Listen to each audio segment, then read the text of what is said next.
नमस्कार, मैं हूं करमवीर और आप देख रहे हैं फॉलो अप। आखिरकार 27 साल के लंबे इंतजार के बाद मोदी सरकार ने 5 पन्ने का महिला आरक्षण बिल आज लोकसभा में पेश कर दिया है। संविधान के 128वें संशोधन के तहत केंद्र सरकार ने अनुच्छेद 239A, अनुच्छेद 330A, अनुच्छेद 332A और अनुच्छेद 334A में बदलाव का प्रस्ताव पेश किया है। इस संशोधन के बाद लोकसभा और सभी विधानसभाओं में महिलाओं को 33% आरक्षण का अधिकार मिल जाएगा। हालांकि इसके तुरंत लागू होने की गुंजाइश कम है।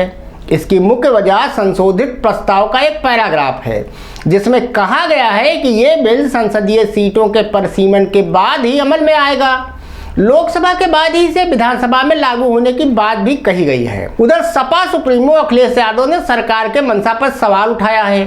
उन्होंने कहा है कि जब जनगणना और परिसीमन के बिना महिला आरक्षण बिल लागू हो ही नहीं सकता तो सरकार ने इसे पेश ही क्यों किया। सवाल कांग्रेस के पूर्व अध्यक्ष सोनिया गांधी ने भी उठाया। सोनिया गांधी ने कहा कि महिलाओं को 13 साल तक इंतजार करना पड़ा है। सरकार अब इसे तुरंत लागू करने के बजाय बाद में लागू करने का आश्वासन आखिर क्यों दे रही है। सोनिया गांधी ने लोकसभा में कहा कि मैं पूछना चाहती हूं कि इस बिल के लागू होने में कितना वक्त और लगेगा। अब आपको बताते हैं कि इस बिल को लेकर क्या क्या विवाद जन्म ले चुके हैं। पहला विवाद जनगणना का है। भारत में 2021 की जनगणना अब तक नहीं हुई है। जनवरी 2023 में इसको लेकर केंद्र सरकार ने आखिरी बार एक नोटिफिकेशन जारी किया था। इसके मुताबिक सितंबर 2023 तक जनगणना नहीं कराने की बात कही गई थी। सितंबर अब बीतने को है, लेकिन दशकीय जनगणना को लेकर कोई सुगबुगाहट नहीं है। वहीं क्षेत्रीय पार्टियों का आरोप है कि जातीय आधारित जनगणना की मांग की वजह से यह लगातार टल रही है। सपा अध्यक्ष अखिलेश यादव के मुताबिक बीजेपी सरकार न जनगणना के पक्ष में है और न जातिगत गणना के पक्ष में। वहीं जानकारों का कहना है कि बिना जातिगत गणना के यदि सरकार जनगणना कराती है तो उसे ओबीसी समुदाय की नाराजगी झेलनी पड़ सकती है। भाजपा में मोदी सर के उदय के बाद ओबीसी समुदाय पार्टी का एक कोर वोटर बनकर उभरा। लोकसभा चुनाव 2019 के बाद CSDS और लोकनीति ने एक सर्वे किया था।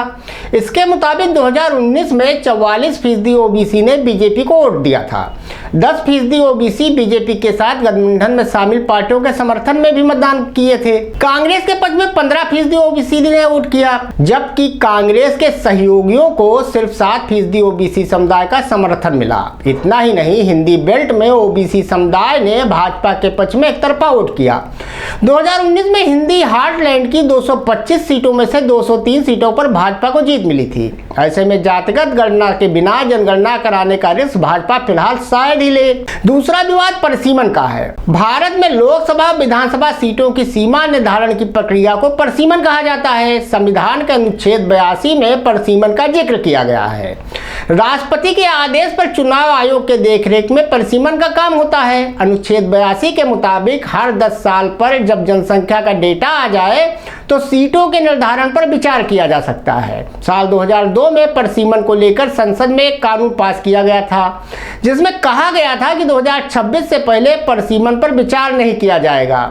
वर्तमान में परिसीमन को लेकर 2 विवाद हैं। पहला विवाद यह है कि परिसीमन जनसंख्या को आधार बनाकर ही अब तक किया जाता रहा है। दक्षिण के राज्य अब इसके विरोध में है। डीएमके ने दिसंबर 2022 में पत्र लिखकर इसका विरोध भी जताया था। पार्टी का कहना था कि जनसंख्या के आधार पर अगर परिसीमन होगा तो उत्तर के मुकाबले दक्षिण के राज्यों में सीटें घट जाएंगी।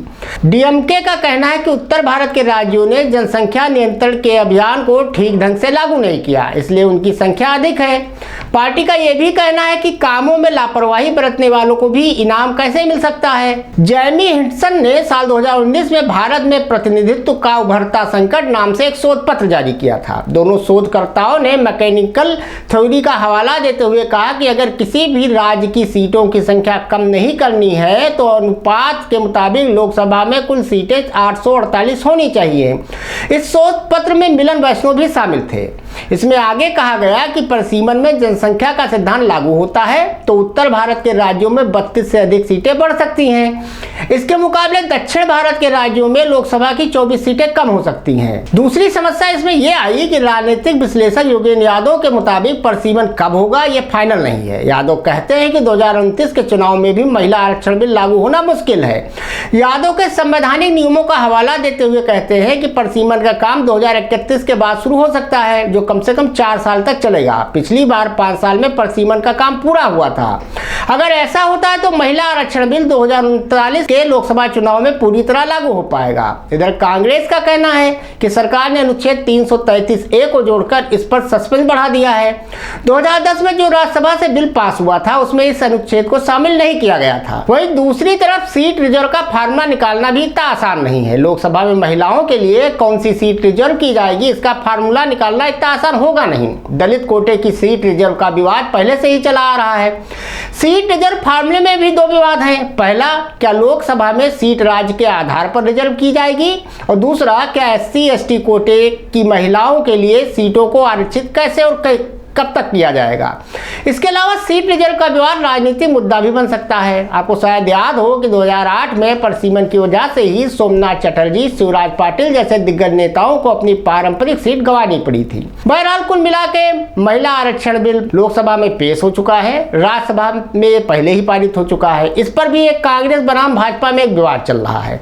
अब देखने वाली बात यह होगी कि ऐन लोकसभा चुनाव से पहले अपने मोदी सर जो ये नया जुमला लेकर आए हैं महिला आरक्षण के नाम पर, उसका हश्र क्या होता है। धन्यवाद।